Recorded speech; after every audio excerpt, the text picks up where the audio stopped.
میں نا سر سویڈن سے پیرس جا رہا تھا، 45 منٹ کی ٹوٹل فلائٹ ہوتی ہے، 2 والی سیٹ تھی اور جہاز بھی ایسا تھا اس کا ہارن کے علاوہ ہر چیز بج رہی تھی، کرسیاں بھی اس کے ہل رہی تھی۔ میرے ساتھ ایک بندہ بیٹھا ہوا تھا، اس نے مجھے پوچھا آر یو مسلم؟ میں کہا الحمدللہ، کہنا آئی ایم کرسچن۔ اس نے ایک سوال کیا، میں نے کہا یار سوری، میں پتہ کیا 45 منٹ میں اتنی لمبی نہیں بات ہو سکتی۔ مجھے کہنے لگا اچھا، میں نے کہا ایک سوال آپ کر لو، ایک میں کر لیتا ہوں۔ مجھے کہنے لگا your turn is first. Okay. میں نے کہا حضرت مریم علیہ السلام، حضرت مریم پاک بی بی، تیرا اور میرا اس کے ساتھ کیا رشتہ ہے؟ کہنے لگا ہم دونوں اس کے بیٹے ہیں، وہ ہماری ماں ہے۔ میں نے کہا ہم دونوں بھائی ہوئے؟ کہنے لگا یس۔ اور میں نے کہا جو میری اور تیری پاک ماں مریم کے اوپر الزام لگاتا ہے وہ دوست ہے، اور جو تیری اور میری پاک ماں کی پاکیزگی کی قسمیں کھاتا ہے، گواہی دیتا ہے، وہ دشمن ہے۔ دونوں خاموش ہو گئے۔ میں کہا اٹس یور ٹرن ناؤ۔ کی بچے ہونا دے کول کہنا میں نے کہا give me your telephone number, I will call you later. 3 دن کے بعد میں پاکستان آیا، مجھے اس نے کال کی، اس نے کہا یو ریچ ان پاکستان۔ میں کہا الحمدللہ۔ 11 دن کے بعد میں مکہ مکرمہ میں کھڑا بیت اللہ کے سامنے، تو مجھے اس کی کال آ گئی، کہنا mister Iftikhar this is Daniel, where are you? میں کہا I am in front of Baitullah, you know بیت اللہ؟ کہنا آئی ڈونٹ نو۔ میں نے اس کو بتایا کہ بیت اللہ کیا ہے۔ میں نے کہا یہ وہ جگہ ہے جہاں پر ہر وہ دعا قبول ہو جاتی ہے جس کو نیت اور شوق سے مانگا جائے۔ اللہ اکبر۔ تو کہنے لگا کیا دعا مانگی؟ میں کہا یہ کہ میں اور میرا بھائی دونوں بھی کبھی یہاں کھڑے ہوں۔ او تہاڈی خیر فساد تبران۔ اس کا فون کٹ ہو گیا۔ اللہ۔ اس کا میسج آیا کہ می مسٹر نذیر نمبر۔ میں نے ان کو ذکر کیا تھا، میں نے کہا سویڈن آیا تھا نذیر بھائی جان کے پاس، تو اس نے کہا give me your Nazir number. میں نے نذیر صاحب کا نمبر بھیجا اور ساتھ میں نے نذیر صاحب کو کال کی۔ میں نے کہا ڈینیل کی کال آئے گی، خیال رکھنا، میرا بھائی ہے۔ ایک دن مکہ مکرمہ میں رہا، اگلے دن پرائیویٹ ٹیکسی سے جنالا میں جا رہا ہوں، تو مجھے ڈرائیور نے کہا کہ حدود حرم مدینہ منورہ کی حدود میں داخل ہونے لگے ہیں، حضور سے اجازت بھی لے لیجئے اور درود شریف پیش کر دیجئے۔ بڑا مشکل کام ہے، بڑا مشکل کام ہے۔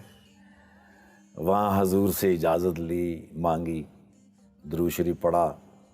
حدود کے اندر میں انٹر ہوا ہوں تو سر میرے موبائل کے اوپر بلنک ہوا mister Iftikhar Thakur, I was Daniel, I was Daniel. now I am Muhammad Umar اللہ اکبر۔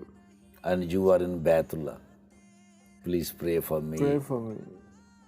میں نے فوراً نذیر بھائی کو کال کی، میں نے نذیر بھائی، اس نے کہا ساری رات میرے پاس رہا ہے۔ میں نے کہا میرے مالک محمد رسول اللہ صلی اللہ علیہ وآلہ وسلم کے صدقے اتنے تحفے مجھے دیے زندگی میں، اس سے بڑا تحفہ کیا ہو سکتا ہے کہ ابھی تو میں حدود میں داخل ہوا تو تحفے آنے شروع ہوئے ہیں۔ مدینہ سے پرسکون جگہ کوئی نہیں ہے دنیا میں۔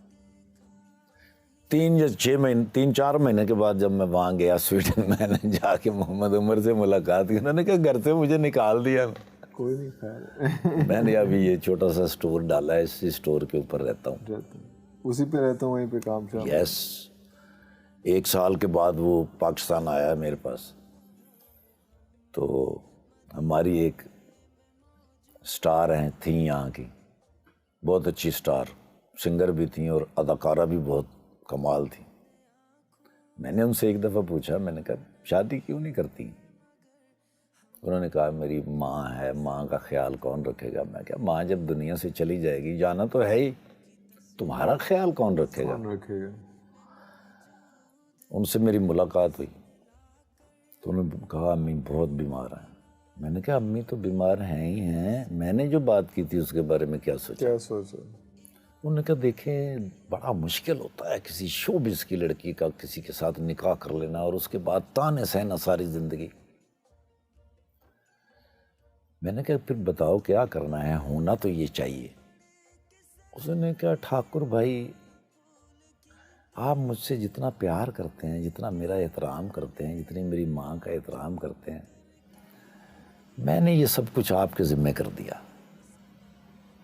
جاؤ جو دل کرتا ہے کر دو. میں نے محمد عمر تو ادھر ہی تھا. اچھا وہ آلریڈی تھا ادھر. اسی کے چلو حضر وہ بھی مان گیا. ہاں اس نے تو انہوں نے کہا بھائی آپ میرے بھائی تو ہیں ہی ہیں, مجھے لگتا ہے آپ میری امی بھی ہیں میرے ابو بھی ہیں. مرشد ہیں. اللہ پاک کی رحمت اور برکت سے آج وہ دونوں سویڈن میں ہیں, اللہ بڑی خوبصورت زندگی گزار رہے ہیں, سکون کا لائف, بہترین بچوں کے ساتھ. ان کا اتنا اچھا لائف سٹائل ہے, جب بھی جاتا ہوں وہ اتنا پیار کرتے ہیں, اتنا احترام کرتے ہیں. یہ ہے مدینہ. مدینہ آپ کے لیے تحفے بھرے ہوئے رکھتا ہے ہر وقت کہ آپ صرف انٹر ہو جائیں, دعائیں قبول, جو آپ سوچ بھی نہیں سکتے وہ بھی قبول ہوتا جا رہا ہے. مدینہ دنیا کا سب سے میٹھا شہر ہے سر. فضا اچھی, ہوا اچھی, لوگ اچھے, نہ کوئی تیز چلتا ہے نہ کوئی اونچا بولتا ہے. اذان کی آواز بھی ہاں, اور ایسی مزیدار اور میٹھی کہ دل کے اندر اتر جائے. ایسا حاضری کیسے ہوتی ہے,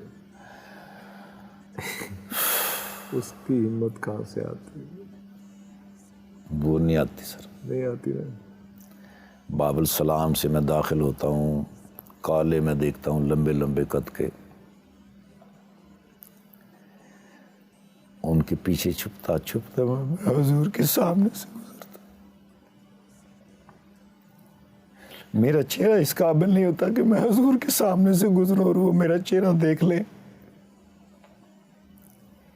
پھر میں ان لوگوں کے پیچھے سے گزر کے باب البکی سے باہر آتا ہوں. وہاں بھی ٹھہرنے کی ہمت نہیں ہوتی. پھر میں جنت البقیع کی طرف بھاگتا ہوں, ادھر جا کے ادھر کھڑے ہو کے دیوار کے پیچھے چھپ کے دعا کرتا ہوں, حضور کا شکریہ ادا کرتا ہوں. ہمیشہ دوبارہ آنے کی اجازت مانگتا ہوں, اور وہاں سے بس آہستہ آہستہ دیواروں کے ساتھ چلتا چلتا ہوٹل میں آ کے پھر کافی دیر وہاں لیٹا رہتا ہوں, سویا رہتا ہوں.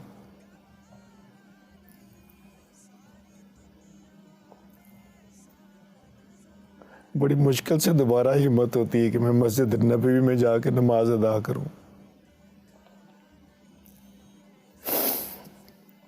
اس مرتبہ اتنا مشکل تھا ریاض الجنہ میں داخل ہونا. وہ انہوں نے ایک ایپ سا نکال دیا تھا جس کے اوپر انٹری کر کے جانا پڑتا تھا. میرے پاس اتنا ٹائم نہیں تھا. باب السلام سے روتا ہوا داخل ہوا. میں نے کہا یا رب ذوالجلال کیا غلطی ایسی ہو گئی کہ ریاض الجنہ میں داخل نہیں ہو سکتے. باب البقیع سے نکلا ہوں تو وہ سیکیورٹی والا سامنے جو کھڑا تھا وہ ایک دم سے مجھے دیکھ کے لگا افتخار. میں نے کہا یا اللہ اتنا بڑا سبب, اتنی رحمت, اتنا کرم. اسی لمحے اس بندے نے وہ پلاسٹک کا وہ ڈبہ سا پڑا تھا وہ ہٹایا, انہوں نے کہا یہاں سے چلے جاؤ. باب النساء سے میں انٹر ہویا ہوں, بس روتا ہوا وہاں جا کے ریاض الجنہ میں بیٹھا ہوں. جا کے 1-1.5 گھنٹہ وہاں بیٹھا رہا میں. وہ سیکیورٹی والے مجھے دیکھ رہے تھے کہ یہ بہت آتا ہے یہاں, ہمیشہ آتا ہے یہاں. پھر وہ ایک سیکیورٹی والا آیا, اس نے آگے مجھے کچھ کھجوریں اور کچھ زمزم میرے آگے رکھا. لوگ آتے جا رہے تھے, بس وہ لمحہ گزار کے واپس نکلا ہوں. پھر میں نے میرے ادھر سے ہمت ہی نہیں ہوئی میں حضور کے سامنے سے دوبارہ گزروں.